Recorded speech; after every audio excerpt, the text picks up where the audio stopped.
윤 대통령 측에서 계속 불공정 시비가 있다, 문제를 제기하고 있고 대통령 변호인단 측에서 중대 결심이 있을 수 있다는 시사가 있었습니다. 이 법 불공정한 심리를 계속하고 있습니다. 지금과 같은 심리가 계속된다면 대리인단은 중대한 결심을 할 수밖에 없다는 점을 말씀드립니다.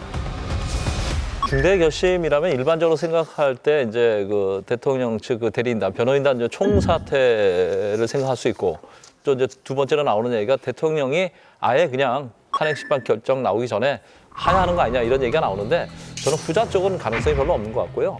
전자 쪽도 대리인단 그 총사퇴는 실익이 별로 없고 좀 나쁘게 얘기하면 좀 찌질해 보입니다. 왜냐하면 대리인단 뭐 8차 변론까지 다 마친 와중에 여기서 대리인단 총사퇴하면 뭐 새로 변호인단을 구성할 거예요? 아니 국선 변호인단을 할 거예요. 이미 대세의 지장도 없어요. 일국의 대통령 탄핵 심판을 하는데 국선 변호인에 맡겨서 그걸 마무리를 짓는다? 이런 거는 진짜 보기 좋지 않은 모습입니다. 아니 그렇기 때문에 저는 변호인단이 하는 말이 아주 가볍지는 않아요. 지금 법조인들도 문제 제기를 많이 하는 거잖아요. 피고인의 얘기를 충분히 들어줘라. 지지자들이 얼마나 화가 나겠어요.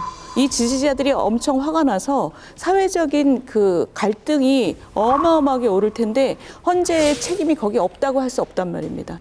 헌재에게 여론을 좀 봐라. 당신들이 이것이 이렇게 격앙되도록 당신들은 책임을 져야 된다. 그러니 우리 얘기 좀 들어다오. 이런 거죠. 자, 이런 가운데 윤 대통령 측이 청구한 구속 취소 신문기일이 오는 20일로 잡혔습니다. 윤 대통령 측 신청이 받아들여진 증인은 한덕수 총리와 조지호 경찰청장, 홍장원 전 국정원 1차장 등 3명입니다.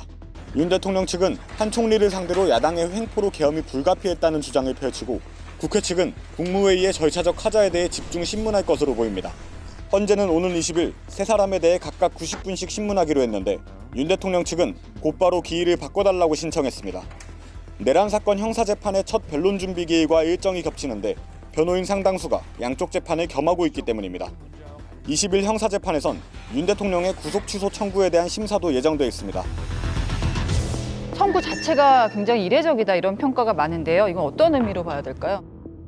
구속 피고인에 대해서는 법원으로 기소된 이후에는 보석을 청구하는 게 통상적이고 구속 취소 청구란 거는 저도 뭐 잘 보지를 못했습니다. 구속 취소 청구란 거는 구속 자체가 잘못됐다라는 거거든요.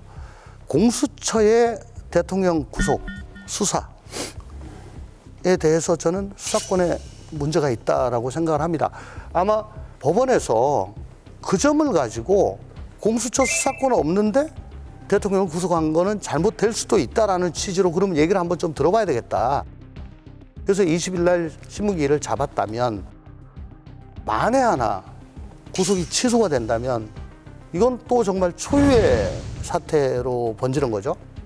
만약에 그렇게 한다면 이건 헌법재판에도 일정 부분 영향을 좀 미칠 거다.